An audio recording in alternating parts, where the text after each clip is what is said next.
Hi, folks. Josh from Tough Call here. I tweeted recently about goal celebrations in minor hockey. And yeah, I quote tweeted the big celebration of a big goal in the Brick Invitational tournament.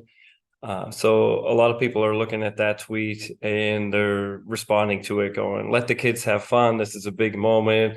Let them show emotion. This is a huge tournament, et cetera, et cetera. I get that. This wasn't necessarily about that moment. What I said in my tweet was that every celebration in my son's spring hockey was exactly like this. And I know some of you that were following me documenting these celebrations. That's what it was about. It's just celebrations in general. And I'm not against celebrations in general. I want to make that very clear. I'm a little different from the Don Cherry types who want every player to always act like they've been there before, never celebrate, never show emotion. It's not about that. I love these celebrations. I love the different moves that people are trying to shootouts. I love the excitement and the energy shown by some of these players, especially kids in minor hockey. It's all about fun. And that's what a lot of the comments were. Let them have fun. Oh, it's just kids having fun. Fun, fun, fun, fun, fun. And that's my number one job as a coach, is to make the game as fun as possible. So these kids are going to come back. They want to come to the rink every day and make it a happy place and a fun environment. But here's where I'm coming from is, for me, it has to be fun for everybody, not just one or two players. And that's where I see these celebrations sometimes as being more destructive than they are a positive display of emotion. Because we just see that one clip. We see this one kid, they're having a great time and they're very excited about something and they're celebrating. We don't see all the build up to that. It's just like the Instagram for hockey now. All you see is the big move, the dangle, the big toe drag. And that's all the kids see and that's all they want to do. When there's so many more things that had to happen to create that moment. I think PJ Stock might have said that somewhere. There's so many more things in the game besides the flashiness, the showboatiness. And that's my issue, because I want the game to be fun for everybody. So there's a lot of scenarios where you have a kid who that's all they do is score. That's it. And you say, you know what? You have 3 goals already. Let's try and give your line mates a goal. And then instead of passing on a 2-on-1, for instance, with a kid who hasn't got a goal in 3 years, they'll go down and they'll shoot anyway and they'll score and then they'll do that celebration. Yeah, it looks great on Instagram, looks great on Facebook. The parents are excited in the stands. Look at my kid, he's having a great time. Well, what about that kid that was on the 2-on-1 with him that he knew probably wasn't even worth going to the net on a 2-on-1 because that kid's never going to pass to him? Who was that fun for? One person or the whole team? You see these celebrations in my spring hockey that I was talking about. Now, I don't coach in this, I'm just a parent, so I'm observing. And I'm telling you, the top 4 teams, there was probably only 3 or 4 intentional passes every game. Just 3 or 4 passes on purpose. There were some passes that just happened out of necessity, or a stick got knocked and the puck got knocked off the stick and went to where it should have gone anyway. And that kid will say, oh, great, that's an assist for me. But those aren't the intentional passes. There was a lot of individuality, which is fine. You want to support the individual skills and you want to promote being creative. But creativity for some of these kids is just skating in a straight line and trying to work through as many people as possible and shoot the puck. And if that puck gets shot and the rebound happens to go to some kid and they score, then it's almost disappointing to some of these kids because they didn't get to score the goal.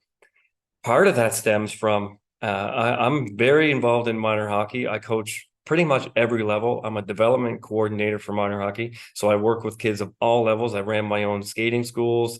I teach checking clinics and I work with other coaches. And I'm always signed up as a helper for these development camps from other associations. So I see players from all over my region and I work with them on a regular basis. And it's very easy to point out the ones that were never told to pass the puck. It's very easy to point out the ones that if there's a drill where there's a shooting line and a passing line for a drill, they always go to the shooting line first.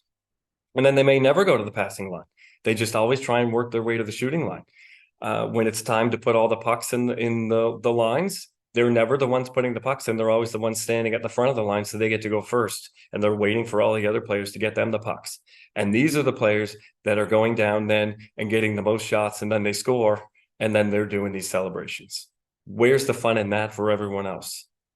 where's the fun in a situation where a player is always the one back in their own end and another player's kind of floating out at the blue line, and the first player does all the work to get the puck over the blue line or work it down to the corner and then pass it out front, and then this kid taps the puck in, and instead of skating towards their teammate to give them a tap and thank them, saying nice pass like we see in the NHL all the time, great pass, thanks buddy, they go over and immediately acknowledge the player that set them up for the goal as opposed to celebrating the goal. We see these kids then take a run down the ice and not even look at the kid that did all the work and got the goal.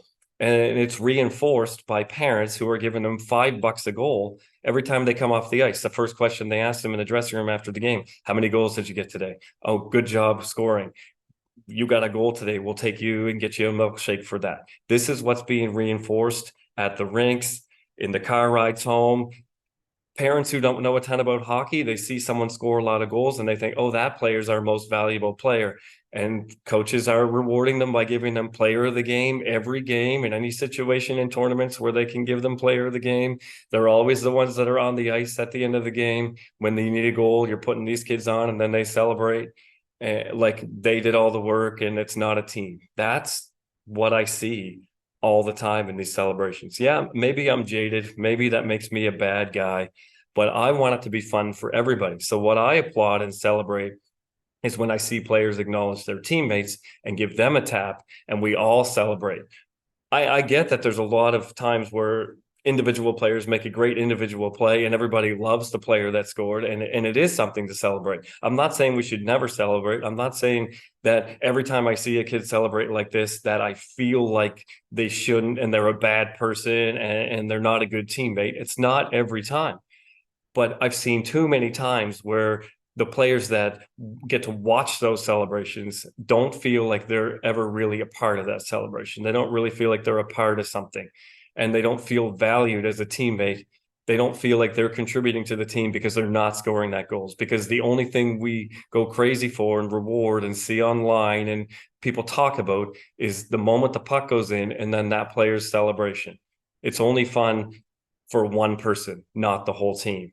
And that's the part that bothers me. So when you say let them have fun, that means that everybody should be having fun. And sometimes these celebrations do more to deter that than they do to promote it and reward it. That's all I'm saying.